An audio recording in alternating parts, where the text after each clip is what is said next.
بەشێکی زۆر لە ئاوەرەکانی نیشتەجێی کەمپەکانی قەزای خانەقین کە بەهۆی هەڕەشەکانی تیرۆریستانی داعشەوە لە ساڵی 2014 ئاوەرە بوون هێشتا لە ژیانی ئاوەرەیدان و نەگەڕاونەتەوە شوێن و جێگای خۆیان ئەوان لەگەڵ ئەوەی ناوچەکانیان لە ژێرچنگی تیرۆریستانی داعش دەرهێنراوە بەڵام جارێ ژیانی ئێرەیان پێ باشترە وەک لەوەی بگەڕێنەوە زێدی خۆیان.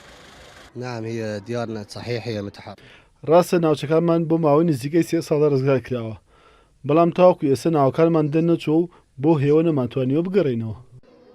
فولهذا ما نقدر نرجع. والله يعني على ناحية الوضع لەبارەی بارودۆخمانەوە باشە و باش نییە ماڵەکانماندا ڕووخاون هەندێک دەگەڕێنەوە و هەندێکیش ناگەڕێنەوە ئەوانەی ماڵەکانیان ڕووخاون ناگەڕێنەوە چونکە چارەیەکیان نییە. ترجع لم كلها ترجع لو ما ترجع والبيوت فدنهم يعني محترقة ما يعني كل شارع. والله ماكو بيوت متفرشة هذا هیچ ماڵێکمان نەماوە بۆ کێ بگەڕێنەوە هیچ توانایەکمان نییە چونکە ئەگەر بگەڕێنەوە دەبێت ماڵەکانمان دووبارە دروست بکەینەوە.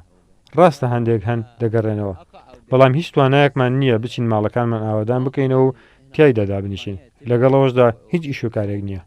أنا أرجع والقى بيتي محروق من دەگەڕێمەوە بەڵام خانۆکەم سووتێنرا و خاپور کراوە لەکوێ دابنیشین خێزان هەیە 14 بۆ 16 کەسن بچن خێمەیەک لەسەر شەقامەکان دابنین و تیایدا دابنیشن هیچ شوێنێک نییە بۆی بگەڕێنەوە.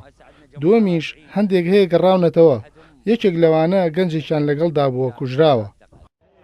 لەگەڵ هاتنی تیرۆریستانی داعش لە ناوەڕاستی ساڵی 2014دا و دوای داگیرکردنی بەشێک لە ناوچەکانی پارێزگای دیالە بە هەزاران خێزان ئاوەرە بوون و ڕویان لە ناوچە ئارامەکانی پارێزگاکە و هەرێمی کوردستان کرد.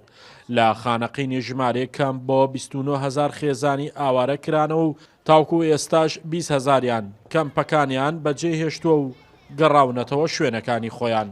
زۆربەی عایلانە 90% لە ناوچەکان دیالەوە هاتوون بۆ ئێرە لە جلەولا و سعدیە و خەرەتەپە و شارەوانەوە 10% تریشی لە ئەنبار و سەلاحەدینە ئەمان لە 2014 تا ئێسەیمە 6 مخەیەممان کردەوە لە خانەقین ئەم 6 مخەیەمە هەموو ئاوارەکان تیای بوو جگەی ئەوەی لە دەرەوەی کەمپەکان بوو تقریبا ئەمە زیاترە لە 3 ساڵ تا 4 ساڵە ئەم ناوچانە ڕزگار کریانە بەڵام تا ئێستا قسمێکی زۆر لەم عایلانە تا ئێستا مندون لە 29,500 نزیکەی 9,500 عایلەمانە تقریبا 20,000 عایلە گەڕاوە منتەقەکان خۆیان. ئەو خێزانە ئاوارانەی کە لە کەمپەکانی خانەقین نیشتەجێن دانیشتووی ناحەکانی گوڵاڵە و سعدیە و قەزای شارەبان و گوندەکانی دەوروبەرین لەگەڵ بەشێک لە ئاوەرەکانی پارێزگای ئەنبار بە پێی قسەکانیشیان بێت هۆکاری ئەمنی و نەبوونی خزمەتگوزاری و وێرانبوونی خان و خراپی شوێنی نیشتەجێبوونیان ڕێگرا لە بەردەم گەڕانەوەیان. شاخەوان محەممەد کورسات نیوز خانەقین.